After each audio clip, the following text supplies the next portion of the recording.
It is trail day. This trail is in American Fork area and I have 0 cell phone service. So I did download the app or the map on the app Onyx. And I think when I went to the overlanding camp, I can't remember if it was Onyx. I thought it was, but maybe I remember another app that's called Gaia. Maybe it was Gaia. Either way, I found a trail. I think this one is pronounced KYHV Trail, or KYHV. And there's a peak. So we're gonna be driving up to the peak and it's 23 miles. From what I can remember, it's a few hours. The one thing I wish that this Onyx would do is save all the details, like the trail mileage and the duration and the technical rating. And another thing, I wish that Onyx would explain what each technical rating means, because a lot of people who use the app probably know. However, I do not, and I have looked all over to try to find a key or a legend, and there is nothing. There is a legend for the different type of trails, you know, and how they're colored on the map, but I digress. Okay, there are some private roads. The sign is kind of worn down, so it'll be a little while we're on the private roads, and then we're gonna get to the national forest. So let's go. I'm hoping to get some drone footage if I can, if things work out and I have everything set up correctly, and we'll just enjoy the trail. Let's go.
Okay, we have a situation.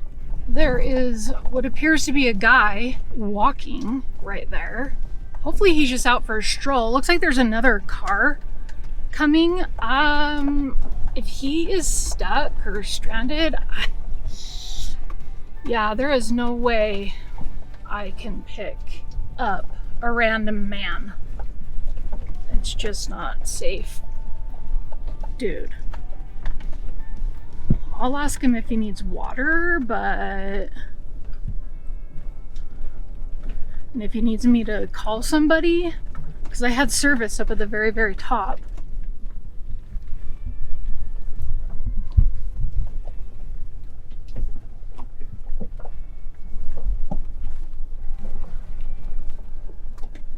Are you good? What? Are you good? Yeah, I'm good. Okay, you need water or anything? No, I'm fine. Okay. Just walking 23 miles? You going the whole way? No, I came up from sleep. Okay, all right. Easy. Okay, good. I do it every week. Do you? Okay. Have a good one. Okay. Bruh. He just has a backpack on. He has a lot of sunscreen on. He's like, I walked up from Slayton. I don't know. I'm not familiar with this location, so I have no idea what that even means. But even with what I saw him wearing, and even if he does walk this every week like he says, I personally would disagree that he is prepared. You just cannot be too careful. Like, I overpack. I didn't see a water bottle on him. Dude, he was going really slow. But, okay, he said he was all right. Oh, man. I wish people would pack a lot more water than they do. Because what is the temperature even? I don't know, 90 degrees? Let me see if I can look on here. Menu, info, weather, 85. Feels like 85. Wind calm. Bull crap, it won't let me fly my drone. Oh, I'm in Provo, whatever. I'm in Happy Valley, Utah County. All right, well, moving along.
Day 3 ended with 86.73 total miles. Average of, it just changed, 23 miles per gallon. And I have that many more miles left. So pretty good, but it does reset after the fill up.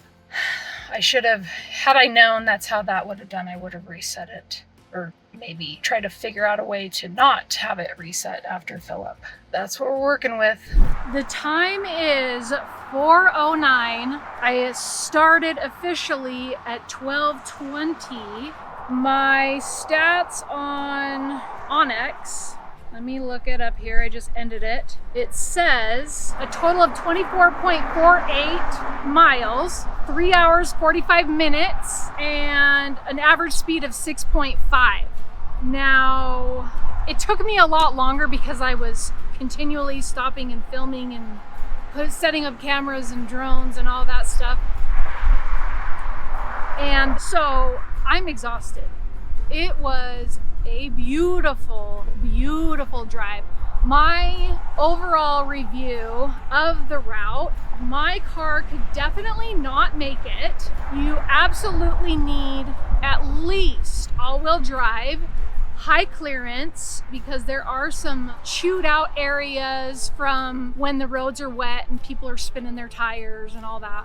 Now I know, I think that this was rated a technical difficulty of 5, so that gives me a good basis of, you know, what a 5 looks like. I would say that it's probably a better idea to go north to south rather than south to north, just because there's some beautiful sights to see going in front of you, but everything was like behind. So I would imagine that, you know, going north to south, like everything is just popping up, like just these spectacular views. Highly recommend it if you like this sort of thing, if you like beautiful drives. The KYHV Trail in American Fork, I don't know what canyon this is, but it is very busy. and the car performed, well, it's not a car. My apologies referring to it as a car. It is not a car, it's just what I'm used to. It's a truck. The 4Runner performed exceptionally well. I really didn't ever have to put it in four-wheel drive, except for times when it was really, really, really steep or really rutted, or like the downhill or the uphill was really steep. It helped a lot to put it in 4 low. I am loving that 4 low. Like I said, I don't have any experience with four-wheel drive, and wow, what a huge help it is, especially going down steep hills. You don't have to ride your brakes and burn out your brakes, but it was a nice smooth ride. Next time, if I were to do it again in a 4Runner, I would have deflated my tires. I had stuff to deflate it, but I honestly didn't want to. I only have one compressor now, and I didn't want to stay here for 45 minutes re-inflating the tires. But I'm gonna get another inflator, probably the rigid tool inflator, and between 2 tools I would definitely deflate my tires. So yeah, those are all the things I can think of. It was a super fun time. I am worn out, super tired, and let me know what you thought of this trail ride, and if you'd like to see more, let me know, or if you're in the Utah area and you have recommendations, please let me know what your thoughts are on other trails, because I will be getting an all-wheel drive or maybe a 4-wheel drive car. Thank you so much for watching. I'll see you in my next video.